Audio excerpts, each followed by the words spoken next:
Hello, and welcome to First Friday with Georgetown County. I'm Jackie Broach, Public Information Officer for the county, and we have a brand new guest here today, Jonathan Branch with the Georgetown County Sheriff's Office Reentry Program.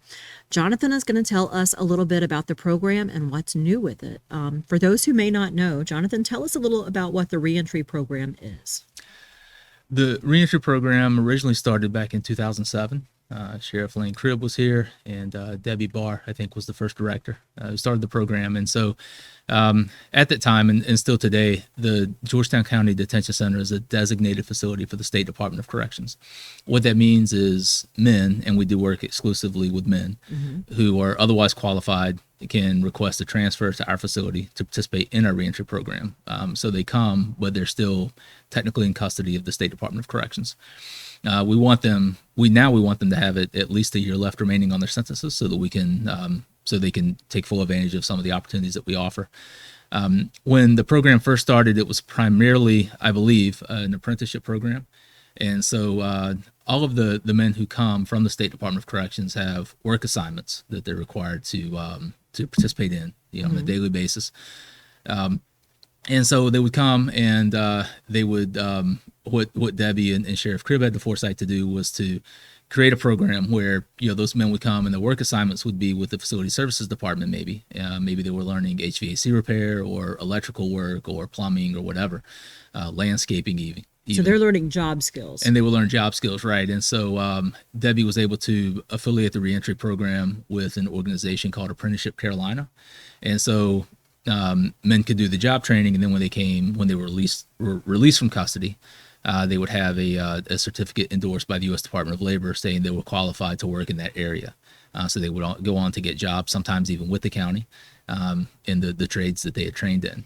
And I mean, these can be highly skilled jobs like HVAC repair and stuff. Yeah, and a lot of demand for those, as you can imagine, here in South Carolina. We had a guy who just recently came out of our program as a certified electrician. He earned his master's certification. And in fact, he starts a job, or will have started a job this week. That's great. Working as an electrician for a company, a local company. Because I believe that for a lot of people who are coming out of incarceration, it can be difficult to find a job and kind of get back to being a productive member of society, right? Yeah, studies show that nationally, the unemployment rate among formerly incarcerated people is just astronomical compared to the unemployment rate among non-incarcerated people. In fact, I think one study showed, if I'm not mistaken, that the unemployment rate among formerly incarcerated can often be 3 times as high as the general unemployment rate during the Great Depression. Oh, wow. Even today. And then for the formerly incarcerated people who do find jobs, often their median income is just about half of the median income of non-incarcerated people who are working. And often, they work 2 or 3 jobs, whereas many people work 1 job. So employment's a big factor. And as you can imagine, not having access to a living wage, right, or quality employment can, be stressors that, can set you up basically to end up back in jail. Right, back into difficulties, right. And so, that's where we see people repeat offending. The big statistical word is recidivism, returning into incarceration. That's kind of an awkward measure, right? That's metadata, right? But yes, it's the general idea of someone coming out of incarceration, then returning to incarceration. Presumably because they have reoffended in some way, right? And as you can imagine, if you have a person, for example, who didn't have a lot of opportunities coming up, maybe lived in a place with poor education and very few employment opportunities, and maybe made a living doing some kind of illegal activity.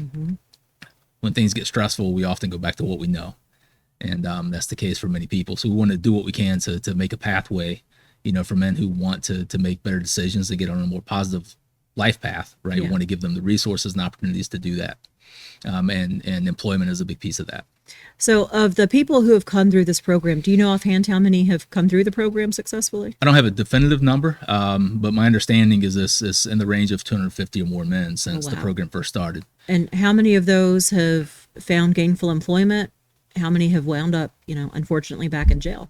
Yeah, a lot of that was pre-COVID, of course, and during the time that before I got here, and so I don't have again definitive numbers. Our understanding is that only 3 men have ever been reincarcerated after coming through our program. 250. I mean, that's That's pretty amazing. That's a remarkable number. It really is. And of course, there are a lot of considerations, right? Again, men have to qualify to come to our program, and they have to apply and be accepted, on several criteria. So there's a bit of a self-selection bias built into that, of course. But that doesn't in any way undermine the dedication and the work of the men who are coming in to our program. No. Right. And the county itself has hired some of the people who have come through this program who trained with our facility services. And one of my favorite coworkers actually came through this program, and I think recently got promoted. So, it does wonderful things. It helps these people get their lives back on track and really become good, productive members of our society, which of course is exactly what we want. So how can people help with this program if anybody wanted to contribute in some way? Yeah, sure. Our focus really on the surface level, our primary focus are on education and job training and personal development opportunities. So we do that in a variety of ways. Of course, we have the job training program, which includes an on-site welding program. We're partnered with the Carolina Welding Training Institute in Andrews. Talk about highly skilled. Yeah. So it's a great job and a lot of opportunity in the welding trade. And also the welding trade, like a few other trades, tends to be open to people, regardless of their legal history. And so that program is relatively new for us. We're about almost a year and a half, roughly a year and a half into the welding program. So we still haven't seen a lot of our graduates be employed in that field yet. I did talk to one yesterday who just recently got a welding job. And but we're gonna see that materialize over time, right? The important thing about the welding program is, like I said, all of the men who come to our program are assigned to various work positions, and we've got a number of positions inside the facility that have to be filled before they can go out to facility services, for example. So a lot of the men in our program work a daily schedule in the kitchen at the detention center. For example, a few of them work maintenance around the facility.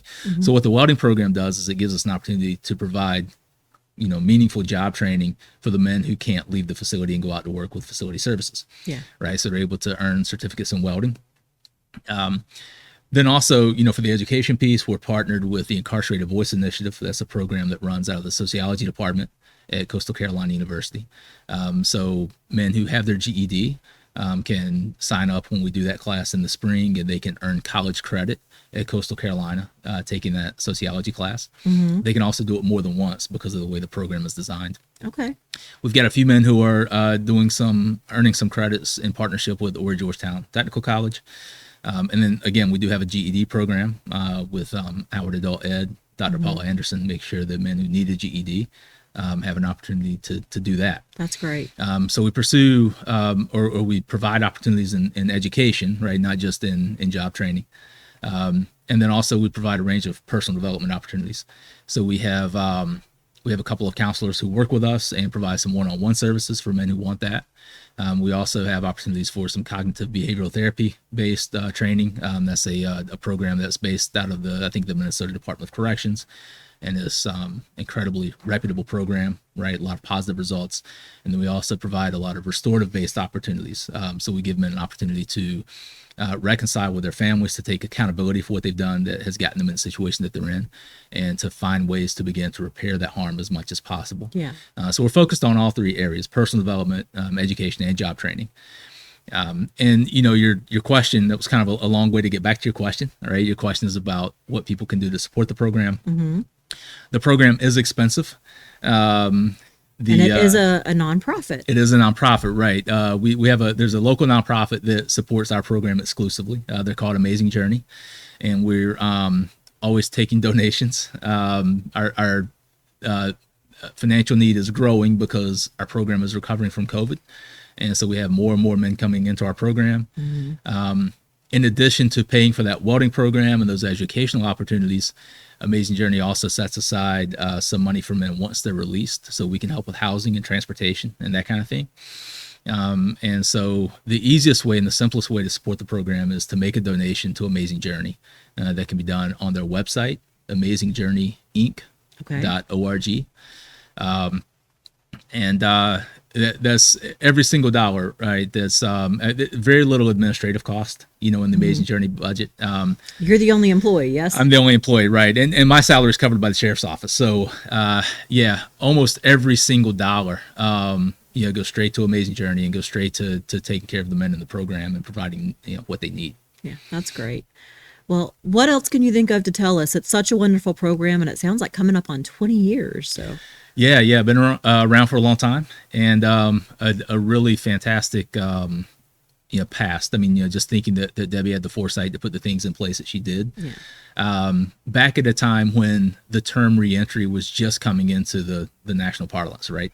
The term reentry itself showed up like right around the year 2000, 2002, maybe, and so she was already doing it, very early on, figuring out a way to provide these kinds of opportunities. And so what we want to do is, take all the research that has evolved over the last 20 years and, add that to the history and to the foundation that we already have. Yeah. And see what we can do to continue to provide men with more and better opportunities to recover their lives and find a better path forward. And you guys are also getting a new location out at the new detention center site that is being built, right? That's right. Yeah, we'll have a building designed specifically for this purpose. The building we're in right now is some kind of a detention center warehouse that things were stored in, whatever kinds of things detention centers have to keep for a long time. Yeah. Right. That was stored in that building. And then the building was, retrofitted, right, to serve the purposes that it's been used for. And it's worked fine. It's been adequate. And, we're grateful for it. We're certainly looking forward to a new building that's designed, from the start for this purpose. Yeah. So we're going to have more space and better space, to hopefully to add more and more opportunities. All right. Well, Jonathan, thank you so much for coming on and telling us about this amazing program. And we hope to have you back whenever you have new things to talk about that are going on with the reentry program. I love to hear about the success of it. Great. Thank you. Great. Next up, we have Beth Goodale, the director of Georgetown County Parks and Recreation, and Jason Walters, the recreation manager for that department. And they are going to talk about youth sports and our new Sportsmanship Initiative. Beth, tell me a little bit about that. So Jackie, a few years ago, we recognized that there was somewhat of a disconnect. We have a great working relationship with our school district, but there was somewhat of a disconnect between getting kids prepared to play high school sports or play for their schools. That whole viewpoint of being excited to go play for your school, that was kind of on the decline. Especially we noticed it with regard to tackle football, and tackle football numbers were dropping dramatically, still are decreasing across the nation and across the state. So our teams were certainly struggling. So Jason worked with a number of key folks in our recreation department, some of our volunteers, and the school district, and launched what we've called the Sportsmanship Initiative 3 years ago. And it has really grown and is doing wonderful things in developing feeder programs for those athletes. That's great. So tell me about the difference that it's made. So the best example I can use is from our Waccamaw region regarding the tackle football. The year we decided we wanted to do this, there was about anywhere from 12 to 15 kids per team. And that was just enough. We called Ironman football, to where the kids had to play offense and defense. They don't really get much breaks. You're subbing 1, maybe 2 kids in, but you're playing 60 minutes. Yeah. So that was real rough on the kids, but they stuck it through, and we realized we finally had enough to kind of run with. So, but as Beth said, we were hearing there just wasn't a lot of excitement. Numbers were declining for transitioning into school ball, and a lot of it was because the competition was so much steeper from these other well-developed programs. Yeah. It was just intimidating. So what we did is we got all of the athletic directors, football coaches together, and pretty much said, what can we do to help, and where do we start? And pretty much where we decided we wanted to start was, well, let's just get them introduced to you, the people, to where they know they're buying into you, to your program and what you have to offer, before they actually have to go out there and, stare down the other team or anything like that. So that's what we did. That was the birthplace of it. Was we invited the football staff from the school districts to come and supervise, hang out with the kids, do some mentorship opportunities and just get acclimated. And then we immediately started seeing the buy-in from the community and from the kids. A lot of those kids transitioned directly into school ball after that year, which was the first time since at least the pandemic to really see that transition happening. That's great. Really gone well. Now, even in our sports, seeing the buy-in from the school districts, like playing at their stadiums and seeing the coaches out there sharing equipment with each other, it's seen dramatic increases year over year in our participation. So now we've gone from 11 to 15 per team to now we're running out of equipment. We're having 30 kids on a team. I mean, that's a great problem to have. Yeah. So it's paid off in dividends, and we can't do it without our partners, of course, but it's really promising to see the collaboration bring the community together like that. And of course, we want to see kids active in sports because not only the physical activity aspect of it, but they learn a lot of other lessons while they're out on these teams, right? Yes, Absolutely. I mean, we're all about teaching life lessons through sports. You have to learn to win and to lose gracefully. You have to learn to be part of a team. Those are the key things, in addition to the fundamentals that we want to strive to be the most important aspects of our programs. It's not who you're winning against every week. It's building good citizens, building good, solid folks, and giving them that little background if they do want to go play sports. We frankly have some wonderful athletes in Georgetown County of all types, but we want to build well-rounded youth that can play sports and also get the grades and also are just good, solid citizens. Yeah, we could be working with the next Melissa Jefferson, or I know they're football legends here. I can't think of the name right now. I'm not a sports person. The Getherses, right? Yes, there's a number of folks that have played in the NFL. So yes, we have Olympians and NFL players and lots of college athletes in the area that have played different sports. Or equally important, maybe the next great youth coach for the next generation. Absolutely. Yeah, we've definitely seen a lot more buy-in from our coaches, and we're actually recruiting. Typically, we're volunteer-based program, so we've actually seen kids age out and their parents come back to coach just because they've fallen in love with it and love what we're trying to build here. Oh, that's great. That's I think wonderful. another great part of this program is having the career football coaches or basketball coaches or that level of expertise involved is helping our staff to be at another level, but also they're providing training. Volunteers are vital to our programs. That is who coaches your programs, your rec programs everywhere. But by having those high school coaches, they're able to help teach our volunteers how to coach, how to reach the kids, and also keeping our staff sharp as well. Yeah, that's great. That was actually phase 2 of the initiative. Was, well, now that we're acclimated with each other, what do we ask for? It was 4 or 5 plays, the building blocks for however your region will run their offense and defense, and let us perfect that. So when they go to the next level, you're already hitting the ground running. And that's pretty much what we've done. They've given us certain styles and things they want to see.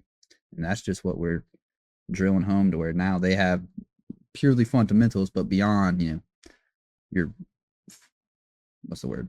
Yeah. So the kids who are interested in moving on up, like they're ready to hit the ground running and just go. They definitely have a better understanding. Yep. Yeah. And the other really exciting part, and for me, it's the kids. It's seeing the kids out there. They are the backbone. They're the most important part. They're why we come to work. They're what we enjoy. But seeing those kids get to play at their high school stadiums is pretty incredible. And it brings the parents to the stadium, and it's building that pride in your region and in where you're going to go to school. And they're playing other kids that they'll see, later in life. They're playing against them at their high schools. So it's just another level of excitement that we really love to see. So what age groups are we working with here with rec football? For tackle football, it's ages 9, 10, and 11, 12. And our season it just got started maybe a week ago, right? It's been going for about 3 weeks. Yeah, so it started. Time flies. Yeah, it started with practice and fundamentals in early October, and we just started games last week. And we are kind of we're going by a different model that we've developed for ourselves. Our school calendar went to the year-round school a couple of years ago, and so that's a little bit it took a little bit of getting used to on our part, but that puts kids going back to school in early August, and it's extremely hot here in early August.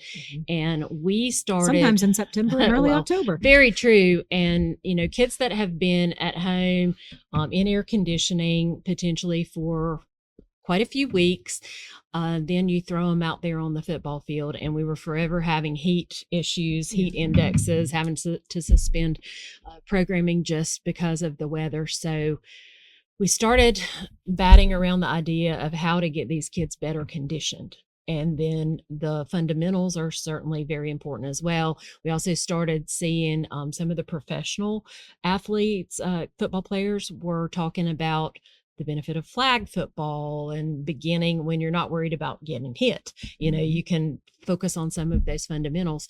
So we actually started, I think 2 years ago, we started doing flag in August. So the kids, soon after they go back to school, they can sign up to play flag football. Flag football's co-ed, as is our other football, if girls are interested in playing, which is wonderful, but a little bit lower level in that you're not going to be in full pads. You're not supposed to be getting hit. So they can wear shorts. It's a little safer to do when it's hot outside. So we started with flag, and we'll play a full flag season as a conditioning opportunity. And then we move into in October to tackle football. It also allows, because high school football is ending, I think it allows the high school coaches to have a little bit maybe more time, and even some high school athletes, which I think we've had some of those that will help with our programs as well. So it's been a neat transition, and I think it makes it a little more safe for our kids too. Yeah. Okay. Let's talk a little about volunteerism. Where do you have a need right now? We always need coaches. We always need coaches. Not just on a volunteer level. We always need officials, and we pay and train officials. That is another nationwide issue.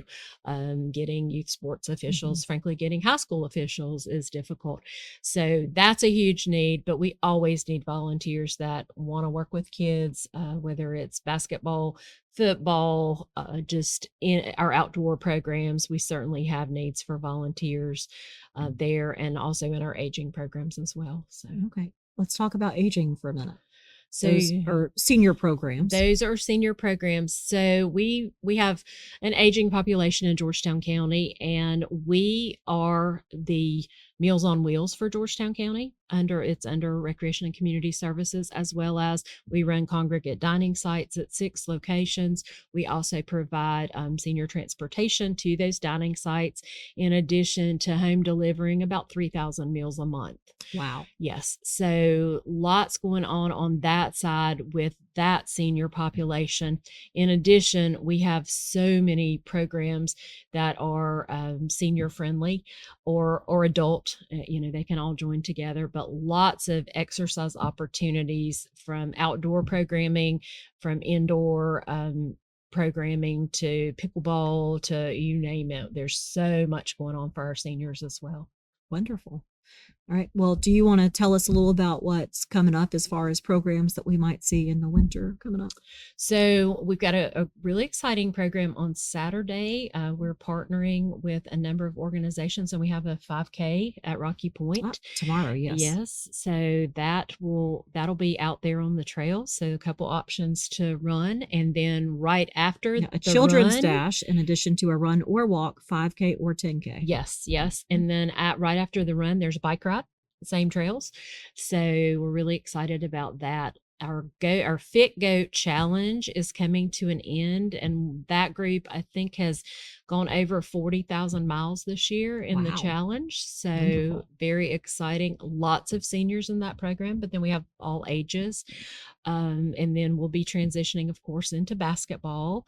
So youth basketball will be starting, and at our Merle's Inlet community center, we work in partnership with a youth theater program, and they do wonderful theater programming. And for the month of December, there will be Christmas plays being presented by the kids at the Merle's Inlet Community Center. Oh, that sounds adorable. Very exciting. And just lots, of course, exercise programs happen, and from the line dance and all the ages. other things. We also have a community bingo game coming up in December, so that information is out. So just lots of opportunities. So check out our social media or website, and you should be able to find something for everyone there. Wonderful. Well, there certainly is no shortage of things to get involved in, especially for youth, but for people of all ages. Well, Beth, Jason, thank you so much. Thank y'all for Thank having you. us. Our next guest is Randy Akers with our IT department. Randy's not exactly a first-time guest. He's just usually behind the camera. If you've been to any county council meetings, you may have seen him operating the cameras there. He's also the producer for all of those. He runs our live streams. So Randy is here today to talk with us a little about the upgrades that are currently going on in county council chambers, which is why our last council meeting was over at Howard Auditorium. Randy, tell us a little about what's going on in council chambers and what that's going to mean. Well, thank you, Jackie. It's a pleasure to be on this side of the camera for once. The upgrades going on in county council chambers are really just some technical back-end upgrades to repair some inadequacies with the existing AV system. When we moved into that county council chambers I believe it was about 15 years ago in 2010-ish, some of that equipment was installed new. Some of it was actually moved over from the old county council chambers on the other side of the building where the stormwater department is now. I did remember that. Yep. So this upgrade is really just about addressing some issues that have been going on with that system for a while, as well as kind of bringing some of that older equipment that the county repurposed back when they moved into that space into a more modern compliance. Mm-hmm. Okay. So in short, our live streams will hopefully look better. Well, the cameras that we use for the live streams actually are not being upgraded as part of this, since we just had those installed back in 2021 or 22, I want to say. We're not upgrading those. This upgrade is going to take care of all the stuff in the back end that helps the meetings run. So there's a little room behind the council chambers that has a rack full of equipment in it. All of that equipment's getting upgraded. The monitors that the county council members use in front of their seats to see what's going on and being presented on the screens, those are being upgraded. Hopefully a little bit better of a public comment microphone. We're going to try a different microphone at public comment, and hopefully that will help the situation there. I know a lot of people have issues hearing when somebody's at that podium making a public comment. They report that they have a lot of issues hearing what's being said there, so we're going to try and make a change there and hope that it helps out. So really, it's just a lot of the back end stuff that helps the meetings run. That's what we're upgrading with this. Okay, great. So how long is this supposed to take? So we're expecting to have everything done by November the 20th. We started on October the 20th, and the vendor that we're working with told us it would take approximately 4 to 5 weeks. So we're hoping that they can be done by November the 20th, and that'll give us a couple weeks to play with all the new stuff, test it out, make sure it's good to go for the Zoning Board of Appeals meeting on December the 4th, which is scheduled to take place in county council chambers, and also the Accommodations Tax Committee meeting, which will take place that morning, December the 4th. So there'll actually be 2 meetings that day when we move back in there. All right. And then hopefully our last council meeting of the year can also be back in council Yes, chambers. I think that's December the 9th, if I recall correctly. So everything's going smoothly so far. They're hopefully on schedule. So far, yeah. Of course, working in any 200-year-old room, even one that's been as expertly and beautifully renovated as our county council chambers have, it's difficult. And the vendor has certainly run into some issues with that. You know, when you've got old school plaster and lath walls instead of modern drywall, it's hard to work with that, especially when you're running cables up and around places where cables aren't really, they didn't plan for that back in the 1800s when they built that building. They did not plan for Ethernet or anything like that. They did not expect the council meetings to one day be live streamed. Exactly. So working with some of that has been difficult for the vendor, but they found some ways to get around some roadblocks. We've had to come up with some creative workarounds to make some things happen. We had to bring in a forklift to bring in a new screen for the projector to go onto. We upgraded the screen with a higher quality screen that's going to hopefully enhance the view of presentations for the audience. And getting that into the room was especially a challenge. We had to have a forklift lift it up and over the front of the building through those old front doors that are no longer really used for anything. Yep, over the balcony. So that was a fun day. But yeah, it's been a challenge working in there, but we've gotten it taken care of. Okay, great. Well, I will look forward to seeing it once it is all done. And then in the meantime, our next council meeting in November will be at the Howard Auditorium, as will all other meetings until November, you said 4th? No, I'm sorry, December 4th. December 4th. Yeah, so I think we have 2 more meetings scheduled to take place at Howard. That is the November 18th County Council meeting, and then the November 20th Planning Commission meeting. Again, we're hoping the vendor can finish up in council chambers on November 20th to give us some time over those next couple weeks to get the new equipment really tuned in and get everything finalized so we can get back to being in council chambers on December the 4th. Okay. Well, Randy, thank you for joining us, and thank you for everything that you do to bring these meetings to people at home. I know that we've had a lot of people asking about live streaming planning commission meetings. Our administrator has decided we are going to go forward and do that once these technology upgrades are done. I think she'd like to test run it for a couple of months, and then hopefully no later than the spring we will start live streaming planning commission. So I know that will be good news for a lot of people. Something else for you to look forward to. Yep, we're gonna start live streaming those as well, and I know that's been a requested thing from the public for quite a long time, and we're excited to bring that to them. All right. Randy, thanks again. Thank you. That's it for this month's First Friday with Georgetown County. Thank you for joining us. As always, I'd like to end with some important dates coming up this month. Georgetown County offices and facilities will be closed for Veterans Day on Tuesday, November 11th. They will also be closed for Thanksgiving on Thursday, November 27th, and Friday the 28th. Due to the Veterans Day holiday, County Council will deviate from its regular meeting date and instead meet on Tuesday, November 18th. As Randy stated earlier, that meeting will take place at Howard Auditorium while AV system upgrades are occurring in council chambers. Council should be back in chambers for its meeting on December 9th. As a reminder, County Council only meets once per month during the months of November and December. The Georgetown County Planning Commission will meet at Howard on Thursday, November 20th. Tomorrow, November 8th, the Rocky Point Patriot Trail Run and Walk will take place at Rocky Point Community Forest beginning at 9 a.m., with bike rides on the trails beginning at 1 p.m. Visit gtcounty.org for more information. A blood drive will take place at the Waccamaw Library from 11 a.m. to 4 p.m. on Monday, November 10th. That's also the date for a free recycling workshop at the Southern Georgetown Library. That event takes place from 1 to 2 p.m. The Georgetown Veterans Day Parade will be from 2 to 3 p.m. on Veterans Day, November the 11th. The Georgetown County Accommodations Tax Committee will meet to make its recommendations on Thursday, December 4th at 9 a.m. That meeting is expected to take place in County Council chambers.